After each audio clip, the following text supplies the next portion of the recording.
And your time here is extremely short, but I would like to steal a few minutes if I can. You're now standing in the most sacred part of this memorial, with the exception, of course, of the ship itself, over which you're actually standing. And the reason that this is a very special room is obvious behind you. The crew that morning numbered over 1,500, 1,177 have died, and their names are inscribed on this wall. It's alphabetized, as you can see, in case you're looking for a specific name. For example, top of the fourth column, way at the top, his name's Free, F-R-E-E, father, son. Both crew members both died that morning. Under K, see the name Kidd, K-I-D-D, Rear Admiral Kidd. This was his flagship, and he was the senior-most person killed that morning. And I ask everybody just to move a little closer because it's already starting to get too back. A stunning statistic is there were 38 sets of brothers assigned to the ship's crew. 3 of those sets had 3 brothers each. That's a total of 79 brothers, of whom 16 survived, and only 1 set of brothers made it out together. There were 335 survivors. One of them put in his will that he wanted to have his ashes interred or buried into the ship after he passed away. And in 1982, the Navy granted Gunner's Mate Second Class Tesla his request and opened up the program for any other survivor. That's what these 2 small monuments represent. There's 36 names on that one, 500. For those of you on that side, you can see the last 2 entries. Bosun Mate Second Class Anderson, Seaman First Class entry. They were part of the 7 survivors that were left from this group of 1,512. They died this year.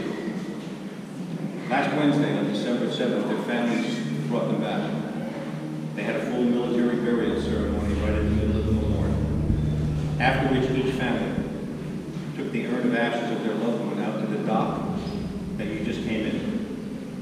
At the end of the dock in the water was a diver. And they handed the urn of ashes to the diver who began to swim slowly backward away from the dock and away from the families.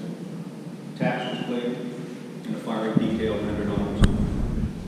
The diver swam backward until he got over the top of gun turret number 4, the big rusted piece you see protruding from the water, the remnants from gun turret 3. So when you go back out, just visualize about 25 feet aft and below the waterline. That's where gun turret 4 is.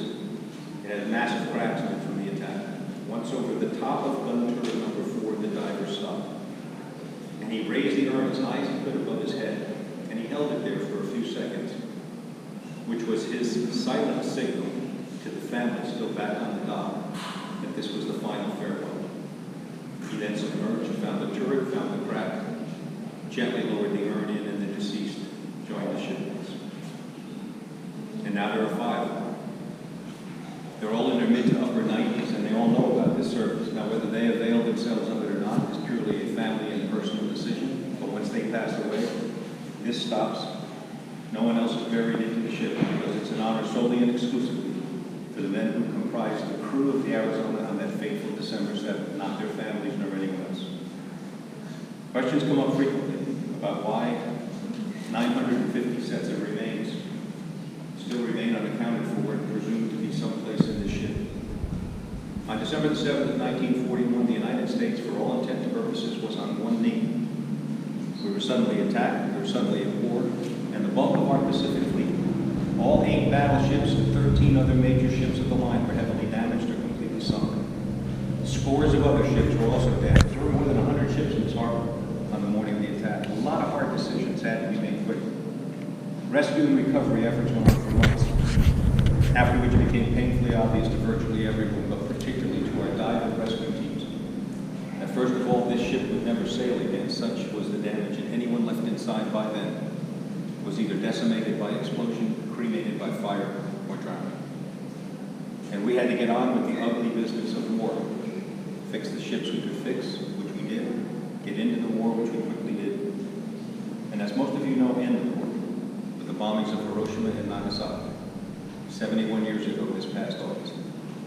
After the war, had the decision been made to try to extract the remains from the Arizona, whatever might have been left of it, after that horrific explosion, the ship burning for 2 days and being underwater for almost 4. You have to remember that back then, we didn't have the science of DNA like we do today. It would have been extremely difficult, if not impossible, to properly return extracted remains to families.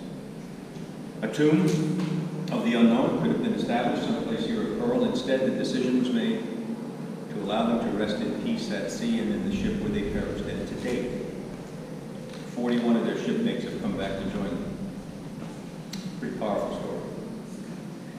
I'm going to leave you alone with your thoughts right now. I ask that you keep your voices literally to a whisper, not only in here but throughout, because you can't forget where you are or what all of this is.